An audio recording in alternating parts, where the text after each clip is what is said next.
Okay, so just getting to our final talk of the day from Mark McCormack of the University of Alberta, Universal Logic, Logic that Logically Proves Itself. So take it away, Mark.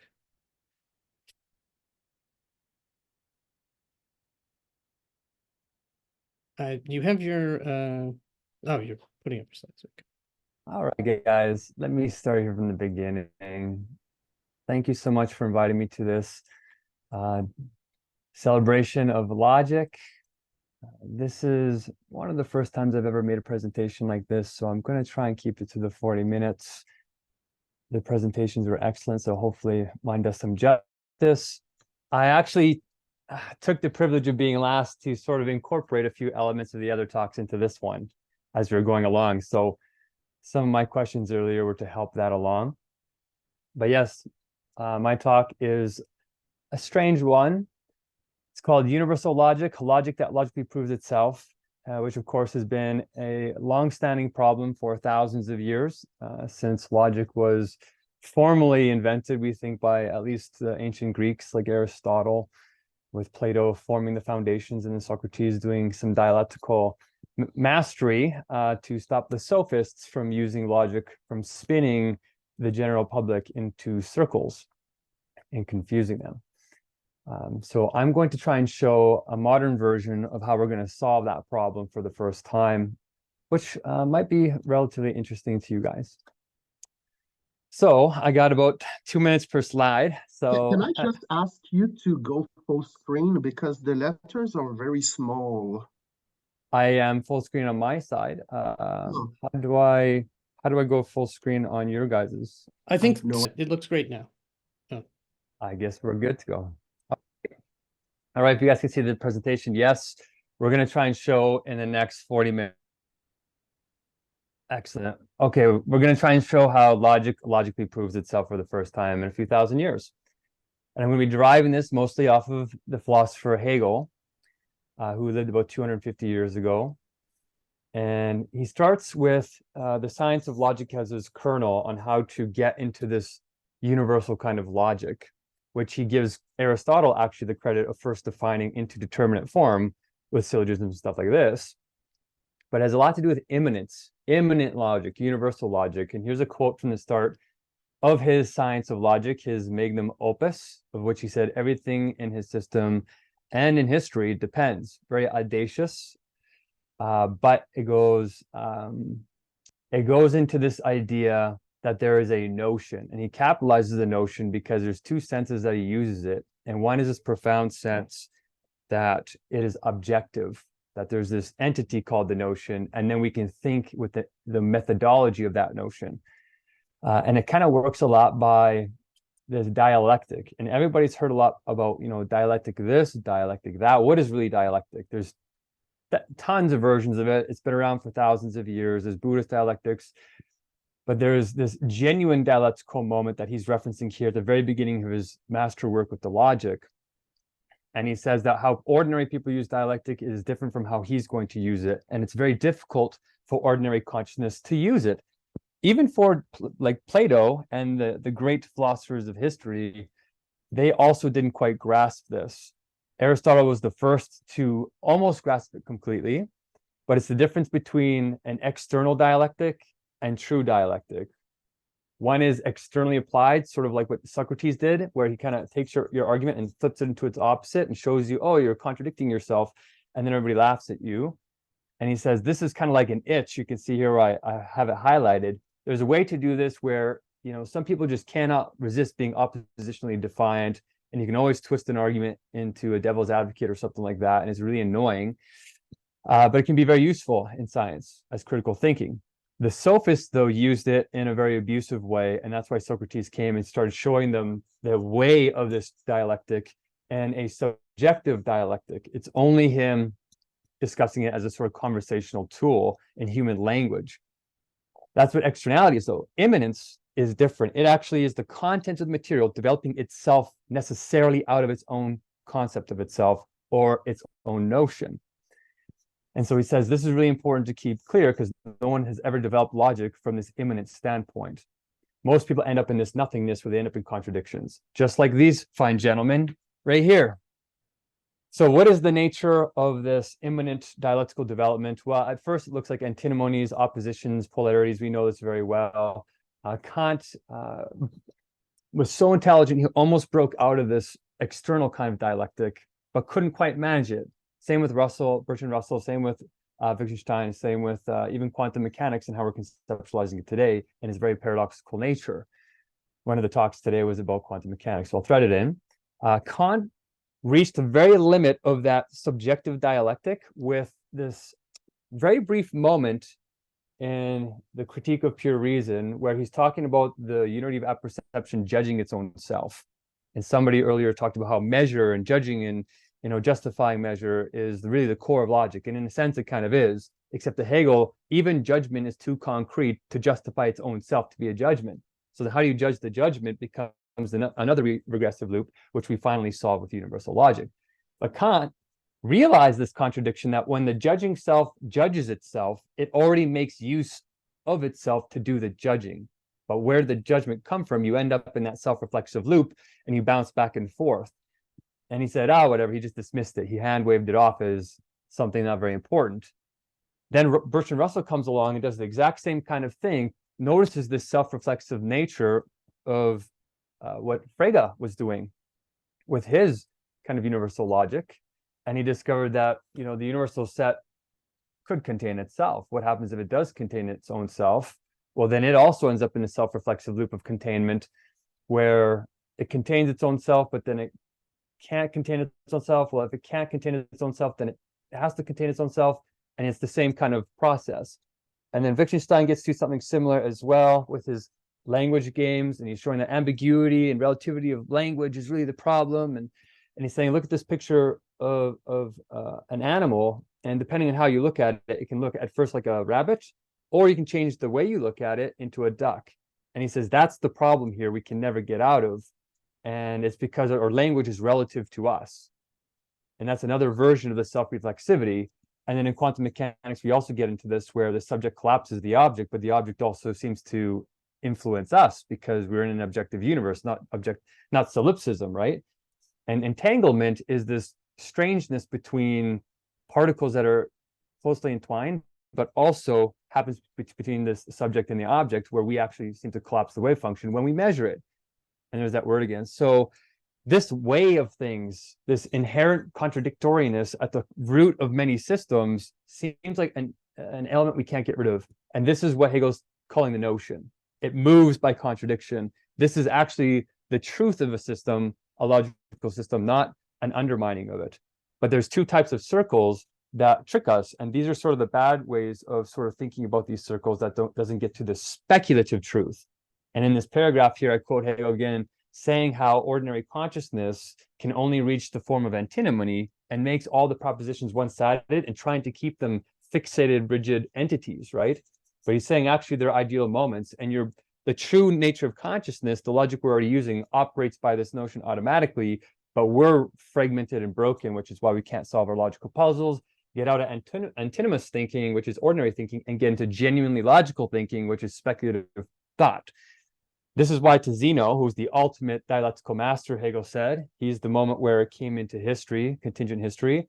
That's where he showed motion is impossible and all these things are impossible. And so he ended up in that negativity of the antinomony, but he couldn't get to the positive speculative truth that there's actual ways to resolve this meaningfully. And that's what Hegel does with a reinterpretation of Aristotle's syllogism. So we're moving from the bad tautological kind of circles, contradictory circles, which he calls bad infinites, to these genuine infinite circles that self-ground themselves. Their antecedent becomes their consequent, the consequent becomes their antecedent. So everything moves in these circles, but these are determinate circles. They're not abstract identities where you're just repeating the new thing without it being informative. It has to do something new. Something emergent happens when you have a syllogism, but not in the dead form of what we have in universities today. What we teach today is the antinomony kind, the external consideration, not the syllogism developing immanently from itself, and then having our consciousness live through that lens and applying it as a recognition process in all material objects as the way of the objects, not necessarily as an object itself, except in our mind's eye. So the proper way that these notions of truth, these categories move into each other and connect to each other through necessity, which is what logic is through these three types of main syllogisms. And then Hegel shows that the order is really important. The syllogisms themselves have to develop themselves logically. And he does that by developing being and a whole bunch of categories first. But here you're seeing the result that first you start off with syllogisms of existence, and then it goes to the second figure, third, fourth, and then it goes to the second A, B, C. They have to go that way because the syllogisms are becoming more concrete. They're moving from simple types into higher and higher levels of concretion and higher types that sublate them or integrate them as belonging together in unities of doubles instead of one-sidednesses.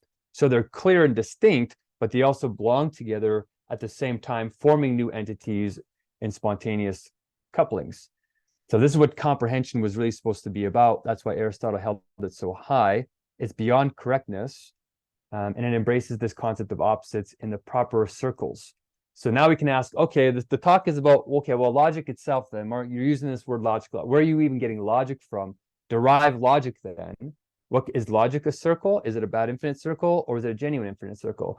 Well, if you have to prove it, a proof has a starting point. And right there, you're already in a contradiction. It's a paradox because, well, how do you justify the start? Where did that come from? And then when you try to explain where that came from, you end up in an infinite regress of trying to explain the beginning of the beginning of the beginning of the beginning, which is what all these other guys ended up doing, Zeno included. And we're showing that actually the syllogism is the universal logic's way of determining all true notions and correct and comprehensive ways of thinking about anything, such that we've solved the demarcation problem of science, which has also been outstanding, because a lot of the principles in science we're using are self-evident in esoteric ways. We haven't actually proved them. They're just so basic, they look like they're self-evident. Just like Descartes said, you know, in Cogito ergo sum, he said, well, thinking and being are spontaneously one. They're not separated by syllogism, because if they were separated into two distinct things, then you'd have to justify rationally where the two parts came from, and then you get into that order problem. So he just tried to cheat the problem and just said, no, they're one. They're immediately one because of experience, and existence doesn't have a positive being, so it's still one thing. But that's not how you solve the demarcation problem. You actually solve it in the next slide with something called pure being, which also solves the symbol grounding problem. Where do we get our symbols from, not just our logical meanings from? And it all starts, according to Hegel in the science of logic, it starts with this concept of immediate indeterminacy, or what he says colloquially we call pure being.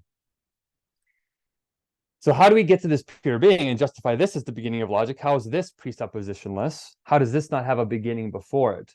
Well, there's a trick here he performs. He doesn't use any syllogisms. He doesn't use any triads. He doesn't use any taste, touch, sound. He doesn't use anything in the five senses. And, you know, it kind of upsets a lot of Hegelians because a lot of them think Hegel uses triads, and he does, but not at the beginning, because then you have to justify where the triads come from. So you have to negate even the triads before you even get to pure being, this immediate indeterminacy. And you're saying, well, okay, you're here, you're saying that's esoteric, you're just asserting that it's true, but you haven't proven it. That's true. Most science, though, in the demarcation problem just says, okay, at this point, it's self-evidently self-evident. It's just obvious. Okay, immediate indeterminacy, there's nothing else here. Okay, maybe this is the beginning, and then you just go from there. But that's not what we're going to do here. We're actually going to prove that pure being is not only immediate indeterminacy, but as I was watching all the talks, I took your main principles and showed that pure being satisfies all of them, and even the contradictions within them. So it is interpretable, even though it's indeterminate. It's valid. It's not only valid, but it's sound. It's fully determinate. It's well-defined, even though it's indeterminate. It's clear. It's correct. It's true. It's informative. It's the most abstract universal, Hegel calls it. In terms of STT, it's the simple type 0, the most basic type. It's absolutely invariant. It never actually changes. And it's what Aristotle was causing oisa, the beginning form of substance, because there's 3 different ways he uses it. But the most important thing, even for the Kripke stuff we were talking about, is that this really sets what's called the categorical context. It's the universal context of all other universals that ground logic on itself in any kind of logical system, whether it's a negation of the system, a contingent system, anything. It's the context that matters, because you sort of have to grasp the whole before you grasp the parts in a weird way. Whole and parts is another antinomy that we have to transcend and sublate. And this is exactly what Aristotle says. He says, this is why, I'm obsessed with, first principles and first causes, because genuine reasoning and logic is a sort of principled thinking that moves in a necessity that sort of is consistent with itself. And he says, this is what wisdom is. And as we all know, we're philosophers here also of logic, which means we're looking for what wisdom is in logic. What does it bring? So somebody in their talk mentioned the ought. Well, we ought to prove this, but how do you prove, deontic claims or normative claims when logic seems to be about these abstract entities, these universals a priori, or maybe intuitionistic logic, which we still don't fully understand other than from contiguity and just like repetition and habit. But let's do the ought here. Hegel says the ought is a dialectical stage that comes after finitude. When finitude completes itself, it starts repeating itself in the bad infinite. But we're going to start with a different, more simplified 10-second proof of pure being. And it's very simple. It has 5 steps to it. Operation 1, we're sort of going to follow what Descartes tried to do. Descartes was in the right direction. You can't start with anything affirmative. To get to the absolutely first presuppositionalist truth, you have to negate everything. But he didn't negate the cogito. So he thought he negated everything in Operation 1. But it wasn't true. He had the cogito left. So in Operation 2, what he didn't do, we're going to do. We're going to negate even the thinking self, even in its a priori sense or apperception with Kant or whatever you want to call it, Dasein or whatever it is. And then once you negate that, then what are you left with? And most people don't get past this part either, because ordinary consciousness is terrible at knowing its implicit assumptions, right? That's what we're trying to get rid of in true logic, are these cognitive biases and these categories that we're smuggling in. So we're not going to do that. We're going to cancel even further and say, well, most people say you end up with pure nothingness in Operation 3. That's not true, because to have a pure nothingness, you have to have an implicit somethingness to know the concept of a nothingness at all. And some people have issue with that, but let me say, okay, well then, let's do Operation 4 and assume there is a pure something there in the back of our heads and we need to actually negate it for real. Okay, let's negate the implicit determinations too, so we can't even have pure nothingness. What do we have? Well, okay, you have less than nothingness, but now you have canceling itself. Okay, now what we can do is we can say Operation 5, let's cancel the canceling itself. And what you end up with is this sort of spontaneous result from D and E, which results in a something that is less than nothing that has to be an indeterminacy. You can't say what it is. It is a formless form that is an affirmative. It's not just an absence, because there's nothing there to be absence of. We've canceled all things in order for there to be an absence at all. So this is what we would call a presupposition, which cancels all presuppositions. This is the true absolute negation, which Descartes couldn't even reach. And when you negate everything, it is a presupposition, but it's a presupposition that cancels all presuppositions, including its own self. So that means it is presuppositionless presupposition. So it breaks us out of contingent logic and gets us into the first move of the absolutely immanent logic, which is this universal logic that spontaneously derives from its own nature. And that's why Aristotle made all these claims that nature was such a big deal. So the very first definition of the universal logic of this first affirmative category can't be nothing. It is immediate indeterminacy. Seems pointless, but I'm going to show that it bridges all these amazing contradictions in our logic, and it's going to unite areas of math we never thought could be united. And it also has political consequences and positive outcomes, because all of our diplomacy, all of our language, all of our communications are just this logic and these oppositions ripping us apart. That's what Russia, Ukraine, all these wars are about right now. It's because our language has a broken grammar, which has a broken logic underneath it. So we're going to solve that in a few more minutes. So those are the steps. Like in 10 seconds, you can say those to anybody. That's how you do a true absolute negation. And Dini is kind of stuck in there too. But it gets you to AUC, the absolute unshakable certainty that all of us logicians are looking for. But there's 4 different ways that you can do those 4 very quick steps. There's 4 levels of realization once you actually grasp the steps. So the first level is what we call the subjective, objective, absolute negation.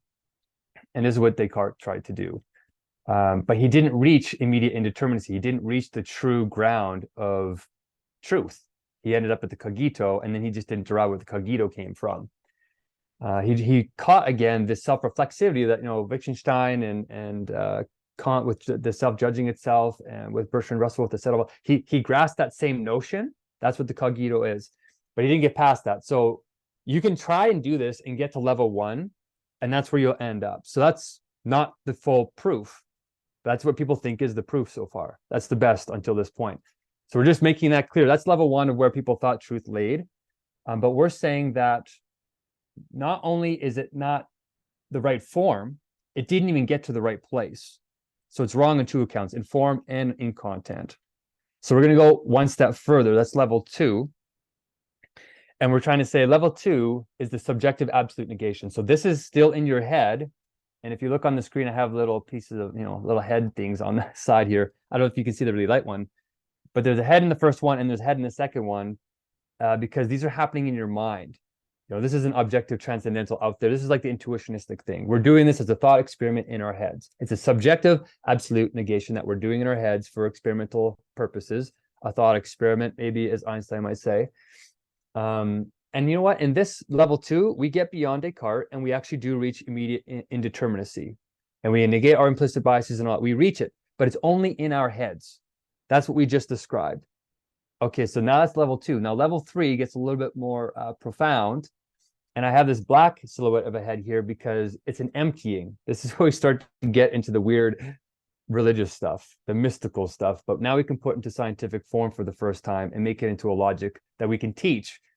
And then I put Popper here at level 3. Popper realized objective absolute negation because these first 2 modes are falsifiable.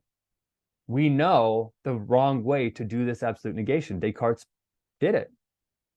And what happens is once you reach the immediate indeterminacy in the way that is the true absolute objective negation, it becomes self-evident as true objective self-evidence because it can't be any other way. It is true in all possible cases, which is why it turns into logic, not just contingent negation anymore. It's not just in our heads. We realize that what we're doing with this absolute negation is we can negate even the thought, the person thinking the thoughts. We can negate that person too, and realize, oh, when I really negate the cogito, I am negating myself. This logic is developing immanently from itself. And you might say, no, that's still not true. You still have a brain. These are thoughts in your head. You're wrong. Still intuitionistic logic, but it's a cool little trick. And what's interesting is once you realize the objective nature of pure being for the first time, you realize that it's actually Aristotle's 4 causes, its substance. It's a weed set. It develops itself as its own material because the material is indeterminacy. It develops itself as its own form, the formless form that turns itself into determinate form. It is its own efficient cause. It does it of its own nature from spontaneity because we canceled everything else. And then it does it as its own final cause because this purpose is immanent to its own self. The whole point of being is just to be itself. So all this interesting stuff starts to click, but it's still subjective, still in the head, even though we might realize the objectivity of it. Now, the final level is where we get into where these mystics and these interesting guys in quantum consciousness, and they're saying, well, actually, you can perform this absolute objective negation in your thinking for real and have an ontic negation there with the epistemic one. So you can actually cancel yourself from this world and disconnect with your own thoughts. And you might die or whatever happens after that, we're not quite sure. But in some strange sense, the immanence, because you're part of the logical system and the system is absolute, you have to be the absolute in some sense, which means when you perform that absolute negation on your own self in the ontological way, not just in level 3, the epistemological way, then in some sense it has ontic power. And this is where the quantum properties of the brain and the mind-body connection and all this, you know, how can we move our arm with our thoughts, all that kind of, you know, affecting the real material world with our a priori thoughts or imaginary thoughts, comes into play and says, wow, we can actually become this pure being, ontically, epistemologically as well. So just to explain it in picture, this is what it looks like. Level 1 is you negate all your thoughts in your head, and you get to cogito, and this is where truth is, but you're negating all, you're not realizing this objective world is here, this transcendental world. You're just thinking it's in your head. These are just epistemic negations. Then you go next level, level 2. Okay, you negate all your contingent thoughts and you negate the cogito, and then you think pure being is in here. And these are still epistemic negations, but at least you've conceptualized correctly the concept of pure being to get to that clarity and validity. Then level 3 is actually realizing it's in your head imminently, but it's also developing itself imminently over here in this transcendental world of logic, developing its own self. This is the Hegel stuff. This is the realm of the science of logic that he's talking about, where really the categories we use every day already existed eternally as substance unchanging. That's why it's invariant. It just develops itself in a circle, and then it negates itself as a whole into what we call the a posteriori created world. And, you know, Christianity and other religions try and make these distinctions, but they can't do it in logical form. We're just showing that it's just negation and negation of negation, which is sublation, over and over and over again into these oppositions that are antinomies that sort of follow the law of excluded middle. And there's a contingent version of this, which comes into play. So you can smear that a little bit, but in terms of the universality of it, in terms of the universals, it has to be clear cut like that. So you can see here, I have a lot of notes because I thread a lot of your talks in here, but if you look quickly, your talk should be somewhere in here. Aristotle, when pure being developed itself, this is an induction, this is an inference, and it's a deduction at the same time. It's coming out of itself from this kind of springing nature that Aristotle called the energia. The fulfillment of a notion is what it's doing when it's in its proper concept, when it's living its telos. So pure being's telos is just to be sheer immediate indeterminacy, but in trying to be itself, it actualizes the movement of the notion, which is that contradiction, and it automatically turns itself into its opposite, which is the null set. But then it also turns itself into these other domains in this cumulative type setting, which is what Alan, I think, was talking about. So this movement happens without any human thinking. This is what we're tapping into, according to Hegel, to even have rational thoughts at all. This is purely comprehended. You can see that pure being has a pure moment, but it also has an outer moment. There's a duality that happens whenever you try and grasp the non-duality of a duality. Grasping them together is the full non-duality of non-duality, which is comprehension. Quine talks about this a little bit, but in the material world, there's contingency, so it doesn't have to follow the universals. This is where you can get the particulars not aligning with this logic. So you can be irrational. This is where they think free will comes in. All this kind of cool stuff happens. But we're just trying to show this is the logical way of mapping it out. And this is what some of these great philosophers are talking about, like Hegel. This is level 4, the last level of the proof, right? Now you just cancel everything. This is like an epiontic negation. You're actually going to perform it. This world disappears, and technically your thoughts are supposed to return to something like this, the immanent movement of truth itself. And we have intuition. This movement is like pure intuition itself, intuiting itself. There's no one here intuiting it. It's pure being's own nature moving itself as its own thinking and being simultaneously. The speculative unity of thinking and being is actually happening here, not in Descartes' cogito. And this is why, you know, it's kind of like observing. It's like the quantum stuff. When you observe the wave function, it moves itself, it particularizes itself. But in terms of the universal domain, the universal particularizes itself into particular universals, which then circle back around and ground themselves. So this is the absolute objective realization of what immanence really means, with you tied up in it as a subjective thinker that can impact the real world with actual logic. And it's coming from this power being imminently repeated in a recursive form, in a systematic form, in what we call material reality. So this solves the hard problem, the soft problem of consciousness. This is the bounded and unbounded morphisms, because pure being is unboundedness. It has no bound. That's why it's continuous in all forms, all determinacies, but at the same time, its own negation determines it within that fold and connects all these worlds together in a really interesting way. So that's kind of why the observing of pure being turns into its own development into actual being. Okay, so with not too much time left to go here, there's a lot more to say, but to try and put this into modern logical terms, this is where I'm sort of at the cusp. If I had a lot of time, I would be doing just this right now, but trying to translate universal logic into analytic form is basically what the next goal is, because Hegel already sublated continental philosophy and analytic philosophy entirely. We just haven't put it into a language that we understand in symbolic form. He uses prose, but the way that he uses the words is in their absolute definitions. That's why they look contradictory to ordinary consciousness, is because we're the ones inverted when we try and project our meaning making onto the universals. It negates us back as what we feel is confusion. But really, Hegel wrote with absolute, like, this incredible clarity. So my attempt to try and translate this absolute ontological proof from prose into sort of contemporary logical language, predicate logic, stuff like that. I called it unijection. So this absolute negation, as we saw, is a movement from the contingent world. Maybe it's a neighborhood model from the Kripke stuff we learned. There's a bunch of potential worlds. We could be in a simulation right now. Even if it's not true, it doesn't matter. Whatever possible combinations of contingency and any possible situation in our material world, we just negate it all. You could be a 5D alien in the 7th dimension. Doesn't matter. Take any affirmative thing in your mind, in your conceptual apparatus, and negate it, and then negate yourself, and everything narrows with these red arrows into this point. And this is the point where negation negates its own self. These negations move from contingency, this co-domain, this modality of contingency, it moves it to necessity. It's a transformation, because when you negate the negation, you end up in this indeterminacy, right? Where it can't be any other way, because to do anything more than absolute negation is introducing an affirmative. So guaranteed, it is self-evident just in that criterion that this has to spontaneously arise, because it can't be nothing. It's a negation of that. So it can't be nothing, so it has to be an affirmative. And we call this a necessity, potentially a new mode, which is the true necessity that we're trying to approximate with what we have as contingent or inherently relative necessity. That's what our logics are today. So this is where I'm trying to map it out. I'm calling this unijection. So instead of a surjection it's basically taking the codomain and we're making it a oneness, an immediate oneness. Even though it's unbounded, it's just reducing every possible potential world case into one case, absolutely necessarily. And that becomes the absolutely necessary frame. So it's unified, it's universal, it's like a university is supposed to be, high level general knowledge.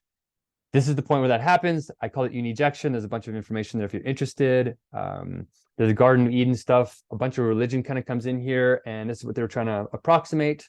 But here's me trying to solve Gödel's incompleteness theorem to show, well, actually, even Gödel's incompleteness theorem is, again, just that relative logic, that relative necessity, where he proved this world, the contingent world of incompleteness, can be proven, because true completeness has to sublate or incorporate its own incomplete moment. So you have these abstract principles, first causes, that then negate themselves into their incompleteness mode as their own process, maybe Whiteheadian process, and then that negates itself into the concrete Gödel completeness theorem, which he never got to because he couldn't break out of ordinary logic and reach universal logic. And he couldn't sublate these into the one completeness, which incorporated them both. So this is how we get the D&E, I think, into a decisive point with LEM, and it reduces these confusions and these mixtures into the absolute clear definitions of absolute meanings. This is how real meaning works. It works in these sort of triads, and if you don't understand this dialectical nature in a speculative way, you get turned into your opposite. What you mean to do, you do the opposite, because your ignorance flips you into a one-sidedness. So here's an example from Hinduism. We look for non-dualism, and we say, okay, I'm non-dual only, I'm pure non-dual. Well, at first it's an abstract notion in opposition to dualistic logic. That starts to define it. But real non-dual logic has to transcend that, because in its beingness, it is in duality with duality. So you have to negate that implicit duality to reach non-duality. This is the concrete true, which incorporates the opposite within itself. But then you notice there's another meta-reflexive duality in the duality, that now this true duality is in duality with this other duality, this collective duality. So now this is in duality. But actually, when you grasp speculative logic, you realize that even this duality is a repeating of this duality, and it's actually just one thing repeating itself. So this is how the notion really works. This is how Kant should have framed the judgment of the self to itself. This is how Wittgenstein got out of the relative language games and into the one and true objective language game. And we can get out of these fleeing properties. All these logics we have are technically freeing properties. And we're reducing those to the objective property, which we've proven for the first time. The critical point here is where we enter the universal logic of absolute certainty. So I hope that makes sense from the Kripke stuff. This is sort of the end of my talk. As a summary of all the other talks, there is a lot here. But basically, I reformulated the a priori world as supersensuousness, that Hegel calls it. And then we have our sensuous world, which is a repeating of it in sort of contingent form. It can or cannot align with this universal logic. This is perfect necessity, perfect reason in itself, the origin of original truth. This little star here shows that all of our sensuous determinations are really just this logic in different wordage. So the first determination that is immanent to the contingent world that starts to structure it is space. Space comes first, but its pure logical determination is pure being. Then it negates itself into time, and then that turns into matter, and then we get all of our universal empirical laws from this. It's just a repeating of these universal ones. We just have to translate all of our mathematical theories into the forms of the notion where they have their opposites self-reflexively in themselves. This immanent development is what we call truthness. When you're external to it, we call this correctness. You can be correct, you can reflect on material reality without coming from this universal side, but correctness isn't truth. Truth means eternally self-grounding in itself. If your truth is grounded in you as a contingent thinker, then it by definition is ungrounded truth and is just esoteric on some principle somewhere you haven't justified. So we're just showing that even consciousness is this immanent self-reflexive loop, but there's a bad way to do it, which means you're unaware or intuitive, but then you can become meta aware of it as reason and what we call philosophical thinking. And we have something called the Feminist Encyclopedia of the Sciences, which is Hegel's encyclopedia that we're transferring into women's studies because he basically only cited men in history, and women are capable of reason too. They can return to this immanence within themselves to reach spirit, just like men can. And this is why spirit is male and female energies at the same time as one universal logic. There's a lot more there. There's measure there. Measure can be immanent and it can be not immanent. We want to return to the immanent organization of the universe. So I think that answered hopefully a lot of questions. But the question now I'll end with is, all right, there's a lot here. You know, even instrumentalism was mentioned and master-slave dialectic. Well, if you're external to this universal logic, you're automatically a slave to it and to the laws of the universe, because really understanding leads to clarity on things, which means your attentions can align better with the laws you're trying to manipulate in the material world, and you can increase the chances or the probabilities of collapsing the wave function into what you really want, collapsing probabilities or epistemic states into ontic states. So this is where we don't want to have instrumental application of this universal logic. This is an immanent from inside out logic of which you are intimately a part of and makes you a master of it and a master of yourself and a master of your world. This is why philosophers were considered wise and powerful, is because they could find these universal principles in any context and do the right thing. So we want to make sure the negations are immanent and not just instrumental. That means external. And that means you have to get into speculative thought. So I took notes while you were all speaking. This is how I threaded in all your guys' amazing comments while I was watching you. It took a lot of work, but the end point here is, okay, what's the point of logic itself? Why are we doing all this? Some people are going to be like, this is crazy. What is this?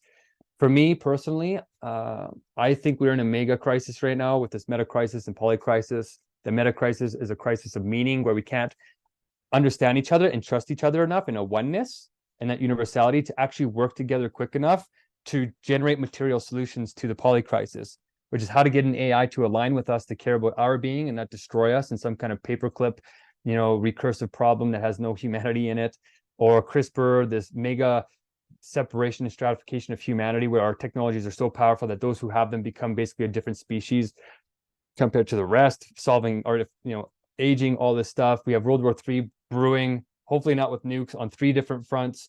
We have climate change, whether it's man-made or not, it seems to be happening on 16 different fronts. And we're hitting tipping points very quickly because the way we treat our earth is in a broken logic where we broke that circle of wisdom, circle of life. And then we have a mental health crisis where we're super connected by, you know, social media, and we have tons of connection, but it's external connection. It's not substantial. It's not satisfying. It's hollowing. We need to get this internal connection, this immanent connection again, which allows us to feel significant, like we belong. All these types of problems are logic problems, but people don't think of them that way, except for the deontologists, it looks like, the deontological logic, which is amazing to see here and was explained very well. So what we're going to say in this final slide is we're going to solve all these problems with one logic, and we're calling it universal logic because it truly is universal. It goes across not all just all these problems, but it goes across all logical systems constructed in human history. And they're all listed here in this spreadsheet that we created called the synchrony document, where we're synchronizing all the sensuous symbols with their universal meanings and redefining them, the sensuous symbols, taste, touch, sound, smell, whatever they put to the meaning, we clarify that and say, here's what the universals are in your symbols. And we show a universal translation mechanism, not just in formal languages in terms of English, French, whatever, but conceptual frameworks are being translated. That's the power of this document. We have person here, we have Frege, we got Boole himself. Of course, the red column is Hegel, who I think has the right immanent order to start restructuring and creating a tremendous amount of meaning making, which is the true logicism that Frege was looking for to translate math. But we're going to do this with not just math, we're going to do this with chemistry, biology, animals, humans, free will, state politics, civil society, families, everything. And this is the pragmatic and political healing aspect, especially between men and women who are also dividing across this antinomy. And it's going to be our marketing logic so that we can actually get this out there quickly and stop having logic in its back little corner in some philosophy department and have it running the world in a much more powerful way so that we can answer this question of why are we studying logic in the first place? Well, the fitness of purpose for this universal logic and this new world spirit that we're trying to create as a thinking, a reasoning from this universal logic. We're doing this because Hegel says the purpose of logic is really genuine freedom. And when you understand your world, it is liberating. And it's contemplation at the highest levels of self-satisfaction. And it generates a universal logical empathy, which is what spirit is. Thank you very much. I love to have your questions. All right. Questions.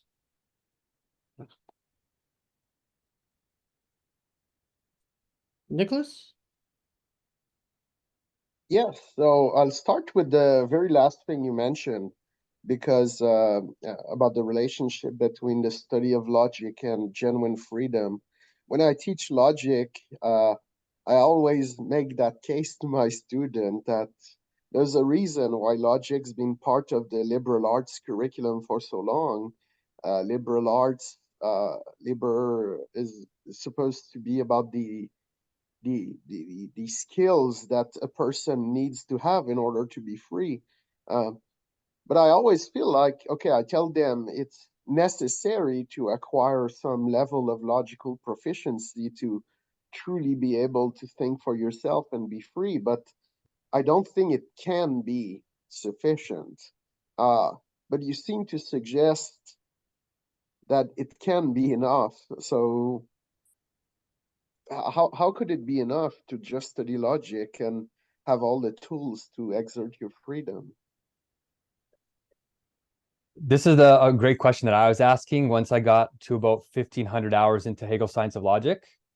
There's a crisis that happens. You end up having like a logical ego death. You actually have to let go of all your most cherished possessions. It's the most scientific thing you could do. It's absolute skepticism.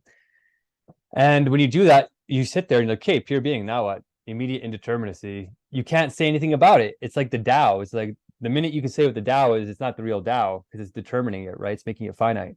So how do you go from that to useful normative claims? How do you actually say, well, you have to make this law in that state and don't hurt that person? And how do you use that in the material world? Well, that's what that slide was about when I was showing what space and time were. Hegel in his philosophy of nature, right? We have the science of logic comes first in his encyclopedia, then the philosophy of nature. And what people don't realize, and it took a few thousand hours after this, like breakthrough moment, there's a 1,500-hour breakthrough moment where the coherence starts to happen to you. But once you start to do that, recognition starts to happen too. And you get a deeper recognition of where the universals are moving in things. And you can start lining it up with how they move in themselves, or what Hegel calls moving themselves. That's also what love is, by the way, he says. All virtues come from this recognition process. So what he did is he said in the philosophy of nature, I recognize that space is this determination and time is this. And so he's just ordering the phenomenal concepts that we have in terms of the way the notion operates. So he's taking all the contradictory concepts like space and time, and he's doing basically what Einstein did, except 200 times. Einstein said, oh, two opposite things are actually one thing, and then rederived all the mathematics in terms of that conceptualization, and then we had curved space-time. He did it again with energy and matter, right? That was also opposites, brought them into an equivalence, and that blew our minds too. Hegel did that 70 years before Einstein. He just didn't put it into determinate form, but he took all the universals and he put them and he solved all the contradictions that are inherent, for example, in physics between general relativity and quantum field theory. That's just a contradiction on gravity, which he solved, and between quantity and quality. So if you know how to recognize the universals, it changes the entire context of the mathematics or whatever symbols we're using. And then it has these profound epiphanies start happening.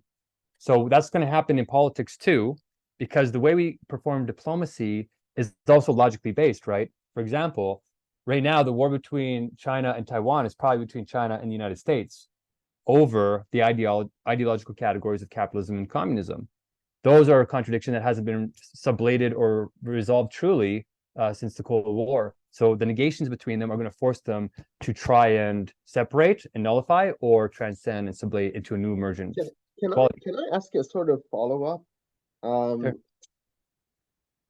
One thing that annoys me a lot, I gotta be honest, with the Hegel science of logic and the scholarship around it, is that to me, I can't wrap my head around it, right? I just don't understand the words that are used and how they make sense together.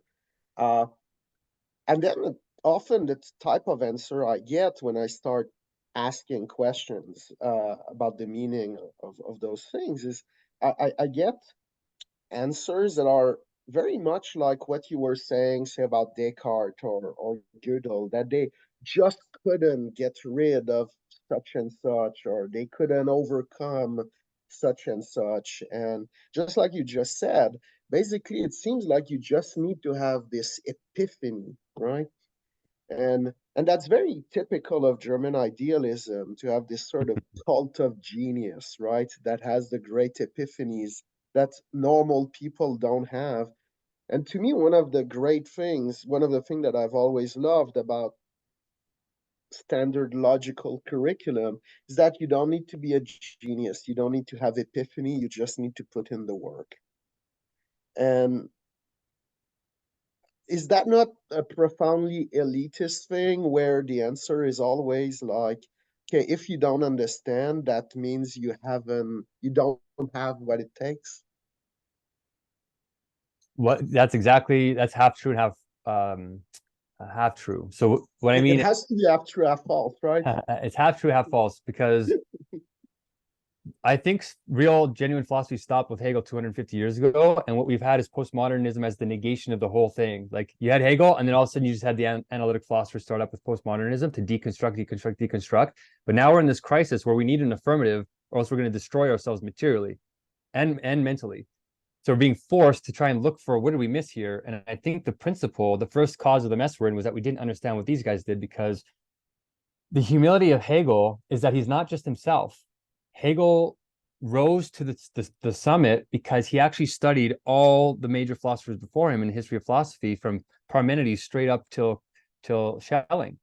And he sublated them all. He didn't just interpret them and paraphrase them like Bertrand Russell did in the history of Western philosophy. He just summarized them.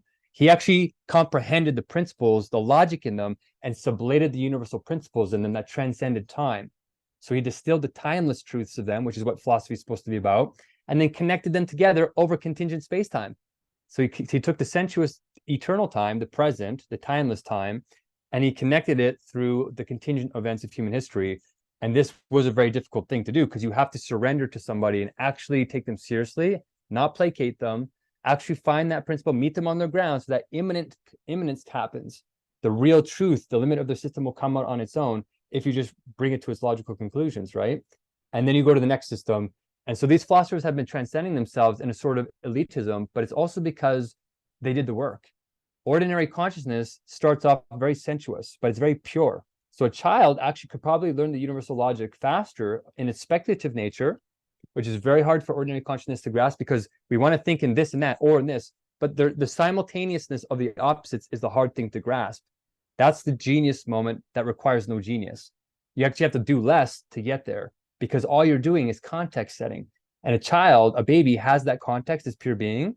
It's not quite blank slate, but it's enough to, if we put the right negations in there, they would learn a different culture than we have now, where we're just like so abstracted, we can't even get out of ordinary thought.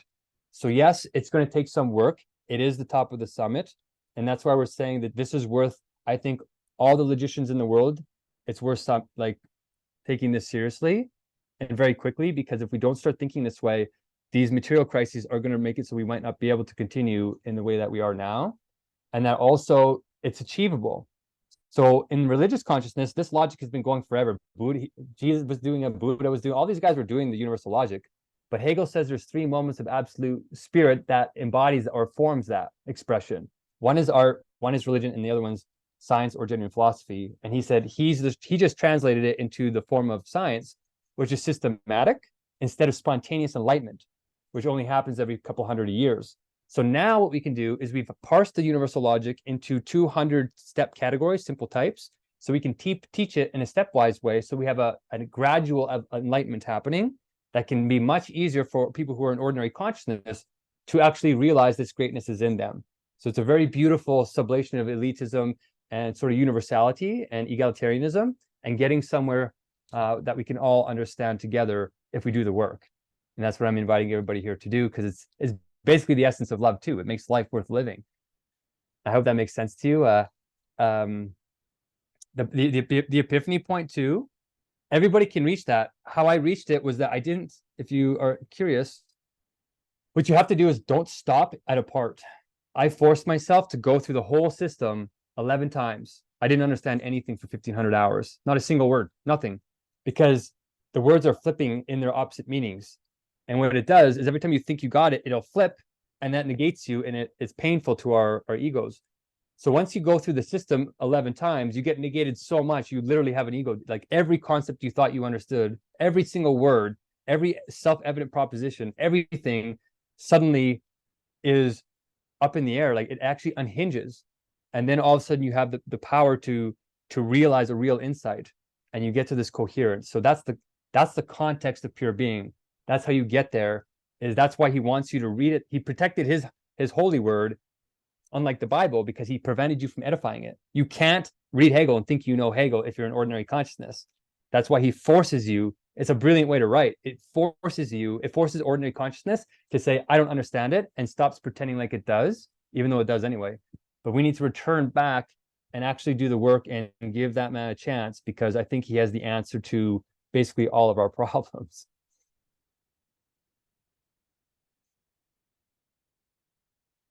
I don't know. I hope that answered your question. Is anybody else interested or any questions?